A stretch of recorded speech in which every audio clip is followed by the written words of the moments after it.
आप सभी को नमस्कार। बच्चों, आप कैसे हैं? मैं उम्मीद करती हूँ आप सब ठीक है और हमारे वीडियोस देख के वर्कशीट्स पूरे कर रहे हैं। मैं पिछले बार जो गृह कार्य दिए हूँ वो पूरे किए हैं ना, वो उत्तर दिखाऊंगी। देखिए, वचन बदलने के लिए मैं बताई थी।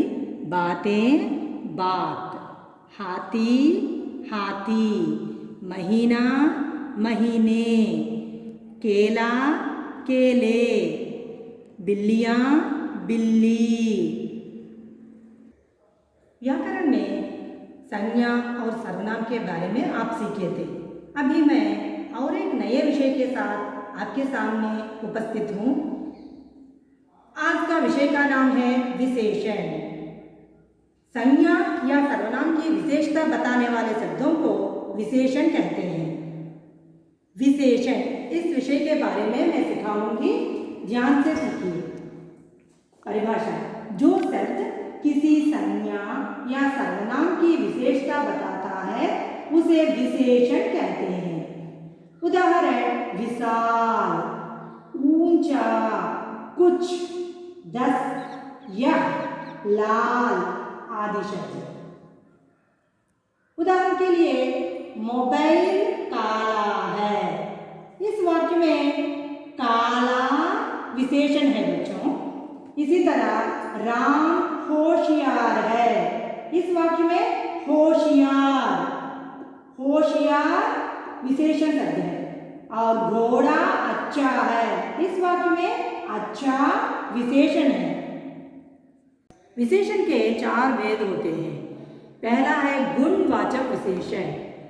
संज्ञा या सर्वनाम के गुण, दोष, दिशा, रंग, आकार, काल आदि का बोध कराने वाले शब्दों को गुणवाचक विशेषण कहते हैं। उदाहरण: सुंदर, सुंदर माने गुण की विशेषता बताते हैं। सुंदर, ईमानदार, भोला आदि शब्द गुण के बारे में, ये सब गुणवाचक विशेषण। इसी तरह दोष भी, दोष माने बुरा, कंजूस, बेईमानी, बेईमान आदि शब्द गुणवाचक विशेषण में आते हैं। इसी तरह दिशा निर्देश करने वाले माने उत्तरी, पश्चिमी, पूर्वी, ये सब दिशा, दिशा के बारे में गुणवाचक विशेषण में आते हैं। इसी तरह पीला, सफ़ेद, गोल, ये सब रंग के बारे में पता चलता है ना, ये सब गुणवाचक विशेषण में आते हैं। इसी तरह गोल, बड़ा, छोटा, ये सब आकार के बारे में पता चलता है, ये सब गुणवाचक विशेषण में आते हैं। नया, पुराना, मासिक आदि शब्द काल के बारे में, काल गुणवाचक विशेषण के बारे में ये शब्द आते हैं। उदाहरण वाक्य में बताती हूँ। देखिए, गद्दा मोटा है। इस वाक्य में मोटा विशेषण शब्द है ना। इसी तरह लड़का कुरूप है। कुरूप गुणवाचक विशेषण है बच्चों। दूसरा है संख्यावाचक विशेषण। संज्ञा या सर्वनाम की निश्चित अथवा अनिश्चित संख्या का बोध कराने वाले शब्दों को संख्यावाचक विशेषण कहते हैं। जैसे 1, 10, 20, कुछ, अनेक, अधिक आदि शब्द। इसमें 2 प्रकार है: निश्चित संख्यावाचक विशेषण, अनिश्चित संख्यावाचक विशेषण। निश्चित संख्यावाचक विशेषण अर्थात संज्ञा या सर्वनाम की निश्चित संख्या बोध हो, उसे निश्चित संख्यावाचक विशेषण कहते हैं। जैसे हाथ में 6 कलमें हैं। निश्चित है ना, कलम कितने हैं, निश्चित है, इसलिए यह निश्चित संख्यावाचक विशेषण है। इसी तरह कक्षा में 20 बालक है। इस वाक्य में 20 निश्चित संख्यावाचक विशेषण है बच्चों। इसी तरह दूसरा है अनिश्चित संख्यावाचक विशेषण। संज्ञा या सर्वनाम की अनिश्चित संख्या का बोध हो तो उसे अनिश्चित संख्यावाचक विशेषण कहते हैं। जैसे हाथ में कई टॉफियाँ हैं। कितने टॉफियाँ हैं मैं नहीं बताई, इसलिए कई। इसी तरह वाक्य में देखने से कक्षा में कुछ बच्चे हैं, कितने बच्चे हैं हमको अनिश्चित रूप में पता चलता है, संख्या अनिश्चित रूप में पता चलता है, इसलिए कुछ शब्द अनिश्चित संख्यावाचक विशेषण है बच्चों। एक ही कक्षा में 20 बालक है तो वह निश्चित संख्यावाचक विशेषण, और कुछ बालक है तो नहीं तो कुछ बच्चे हैं तो अनिश्चित संख्यावाचक विशेषण है। परिमाणवाचक विशेषण संज्ञा या सर्वनाम के परिमाण का बोध कराने वाले शब्दों को परिमाणवाचक विशेषण कहते हैं। जैसे 4 लीटर, 2 किलो, थोड़ी चीनी, कम दूध आदि। इसमें 2 प्रकार है, निश्चित परिमाणवाचक विशेषण और अनिश्चित परिमाणवाचक विशेषण। निश्चित परिमाणवाचक विशेषण अर्थात संज्ञा या सर्वनाम के निश्चित मापतोल बताने वाले शब्दों को निश्चित परिमाणवाचक विशेषण कहते हैं।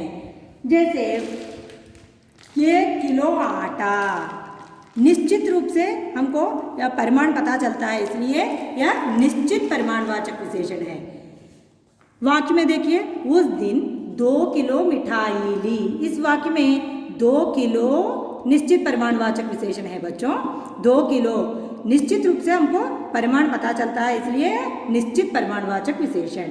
इसी तरह दूसरा है अनिश्चित परिमाणवाचक विशेषण, अर्थात संज्ञा या सर्वनाम शब्दों के अनिश्चित मापतोल को बताने वाले शब्दों को अनिश्चित परिमाणवाचक विशेषण कहते हैं। जैसे थोड़ा नमक डालो, थोड़ा, थोड़ा कितना परिमाण है हमको पता नहीं, थोड़ा, इसलिए अनिश्चित परिमाणवाचक विशेषण। जैसे ही हम वाक्य में लेने से उसने कुछ सीमेंट हमारे यहाँ भेजा, इस वाक्य में कुछ कितना है हमको पता नहीं, इसलिए यह अनिश्चित परिमाणवाचक विशेषण है बच्चों। परिमाणवाचक विशेषण में निश्चित परिमाणवाचक और अनिश्चित परिमाणवाचक विशेषण होते हैं। चौथा है सार्वनामिक विशेषण, और इसको संकेतवाचक विशेषण भी कहते हैं बच्चों। अर्थात जो सर्वनाम शब्द संज्ञा से पहले उसके विशेषण के रूप में प्रयुक्त होते हैं वे सार्वनामिक विशेषण या संकेतवाचक विशेषण कहते हैं। जैसे शब्द, ये सब शब्द देखिए, यह, वह, वे, कौन, जो, जिन आदि शब्द, ये सब सर्वनाम शब्द है, लेकिन हम संज्ञा के पहले या प्रयुक्त करने से ये सार्वनामिक विशेषण होता है। जैसे देखो, यह घर मेरा है, घर संज्ञा है ना, संज्ञा के पहले यह शब्द सर्वनाम आया है, इसलिए यह सार्वनामिक विशेषण है। इसी तरह वह लड़की बुद्धिमान है, लड़की संज्ञा है, संज्ञा के पहले सर्वनाम शब्द आया है, इसलिए वह शब्द इस वाक्य में सार्वनामिक विशेषण है। हमको कैसे अंतर क्या है सर्वनाम और सार्वनामिक विशेषण में, मैं उदाहरण सहित बताऊंगी। देखो, वह आया है, इस वाक्य में सर्वनाम वह है, कौन आया है हमको पता नहीं, सर्वनाम या वह शब्द होगा। इसी तरह वह लड़का आया है, लड़का संज्ञा के पहले आने से यह सार्वनामिक विशेषण होता है।